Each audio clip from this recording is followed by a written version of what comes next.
Euh, Merci beaucoup. J'aimerais bien être le représentant du FNUAP, mais je ne le suis pas encore. Je suis un analyste de programme. Je m'appelle Kim. Je viens du Danemark. Mais c'était par hasard qu'il y avait aussi l'intervention de l'ambassadeur avant. Je suis là. Je suis ravi de pouvoir mener cette présentation de notre organisation. Je vois plein de jeunes dans la salle et je vois plein de filles et des femmes qui s'intéressent à leur santé sexuelle et reproductive, mais je vois aussi pas mal des hommes. Je suis très très content de voir ça parce que la question des droits à la santé, ça concerne tout le monde. Et pour atteindre nos objectifs, il faut aussi impliquer les hommes. Bien sûr, on a un focus sur les filles et les femmes, mais il faut les hommes avec nous.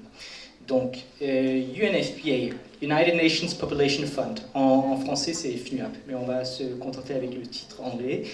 UNPF, il y a quelque chose qui ne colle pas, mais c'est parce que avant le nom c'était United Nations Fund for Population Activities. Ils ont changé le nom, ils ont gardé l'acronyme, je ne sais pas pourquoi, mais voilà, c'est la raison pour qu'il y a un A à la fin.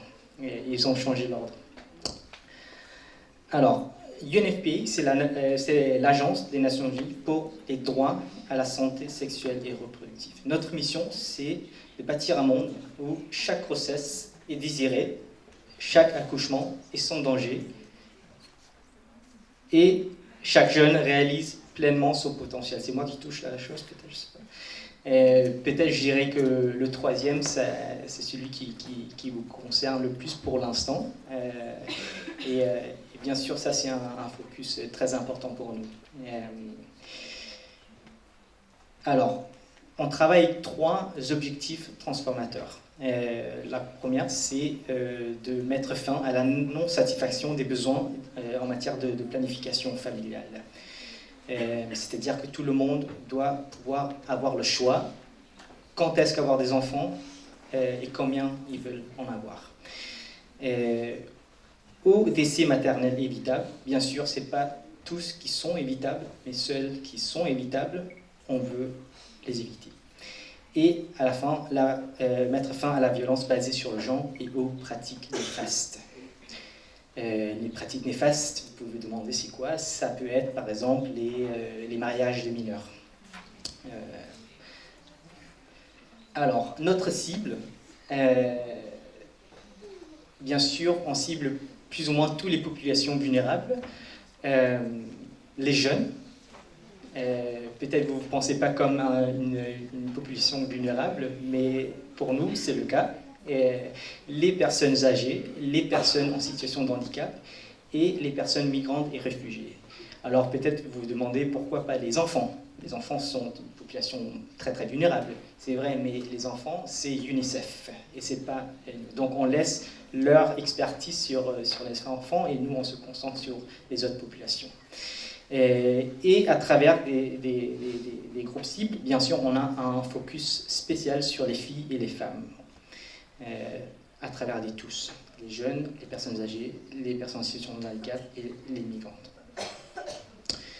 Alors, on a 2 plans d'action qui guident notre travail.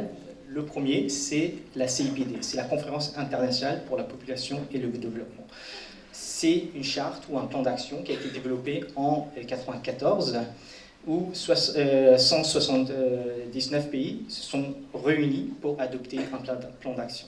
Et le plan d'action, il a changé pas mal de choses à l'époque, parce qu'avant, on voyait la population, les personnes comme des chiffres. On avait une préoccupation qu'il y a plus de personnes sur la planète et moins de ressources. Alors comment on va gérer ce problème? Il faut que les gens ils utilisent des préservatifs pour baisser un peu le taux de la population dans le monde. Et on a changé un peu cette vision.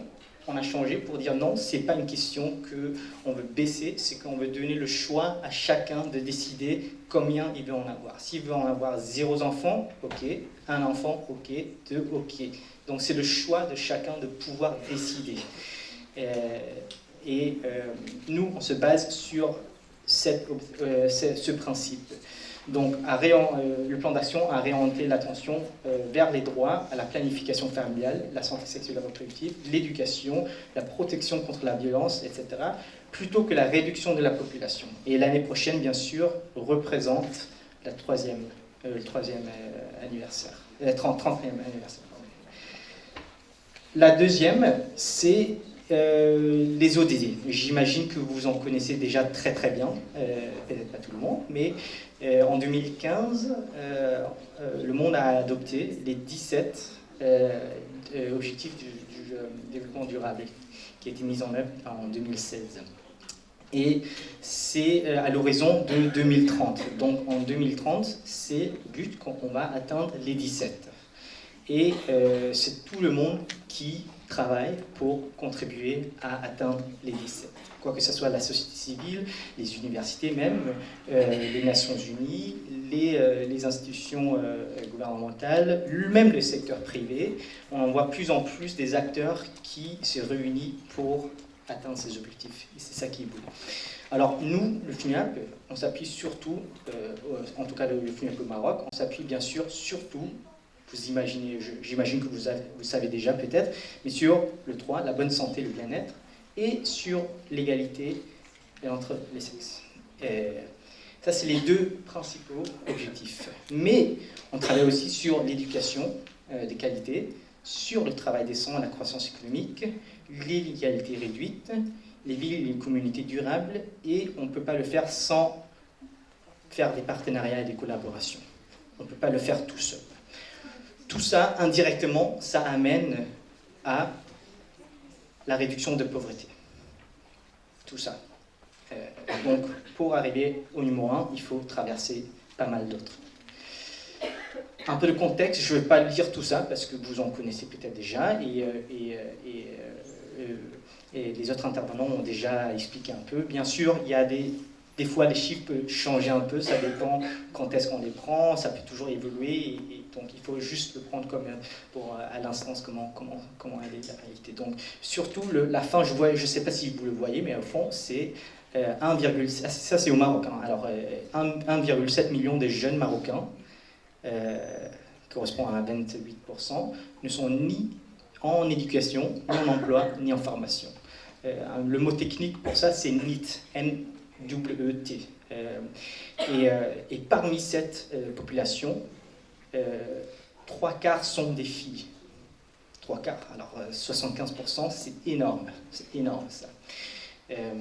Donc ça explique un peu qu'il y a quand même un grand défi sur ce point au Maroc. Nous, on travaille... Waouh, ok, je ne savais pas que j'avais fait ça. D'accord, super. Alors, nous, on travaille sur 3 axes. On travaille sur la promotion des droits et le développement et à l'autonomisation. C'est le plaidoyer, législation, les politiques publiques et la redevabilité. Ça, c'est justement pour atteindre nos objectifs et voilà, accélérer l'atteinte des ODD. D'accord. Donc, deuxièmement, la promotion à l'accès de santé, l'éducation et l'emploi. À travers la couverture sanitaire universelle, la protection sociale, services essentiels de qualité, information et éducation. Dernièrement, l'intelligence démographique au service du développement.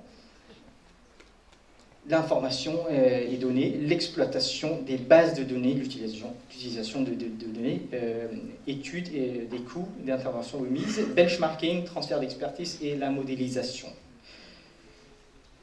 On adopte aussi des approches d'innovation dans toutes nos actions, quoi que ce soit la mobilisation de ressources, la modélisation, la recherche opérationnelle, les coalitions, la communication, l'approche communautaire, les secteurs innovateurs, le self-care et bien sûr les nouvelles technologies.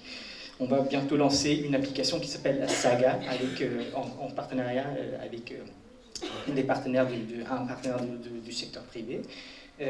Qui va donner l'accès aux jeunes autistes à des informations de santé sexuelle et reproductive.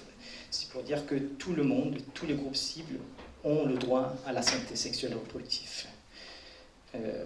Alors, on a quelques grands projets. Un projet qui vient d'être clôturé la semaine dernière, donc, financé par le Canada, qui s'appelle la promotion des droits à la santé sexuelle et reproductive des femmes et des filles d'égalité de genre au Maroc. Donc, comme vous voyez, 3000 femmes victimes de violences ont été prises en charge, presque 5000 hommes et garçons sensibilisés sur les normes discriminantes, 33 000 personnes du grand public touchées par des campagnes. On a un autre projet qui est en cours, financé par le Danemark, qui est sur la deuxième année, donc après la première année, ce projet qui s'appelle Access, Autonomy and Choice in a Crisis Situation focused on continuity of essential services and socio-economic empowerment of vulnerable women and girls. 1000 femmes sensibilisées sur la SSR et la prévention de la violence basée sur le genre. 1300 professionnels de santé formés, 8000 femmes et filles ont bénéficié de services de qualité. Ça, c'est juste la première année. Alors, en plus, on a 2 projets qui viennent d'être commencés, financés par l'Espagne. Alors, Projet Malade et Girls Impact Bonds. Et ça, bien sûr, on n'a pas de résultats encore parce que ça vient d'être lancé. Mais on imagine que ça va être encore mieux. On ne peut pas le faire tout seul, comme j'ai dit. Alors, on collabore avec la société civile, les universités, les institutions gouvernementales, les sociétés savantes, les autres agences de l'ONU et le secteur privé. Et on fait des partenariats stratégiques, soit stratégiques ou d'implémentation. La différence, c'est que les partenariats d'implémentation, c'est simplement des entités, des partenaires qui nous aident à implémenter les activités. Et les partenaires stratégiques, ils nous aident aussi à implémenter les activités, mais c'est plutôt une collaboration où on peut, par exemple, recevoir des fonds de eux, tandis qu'avec les partenaires d'exécution, c'est plutôt on transmet des fonds. D'accord. Voilà. Merci beaucoup pour votre attention.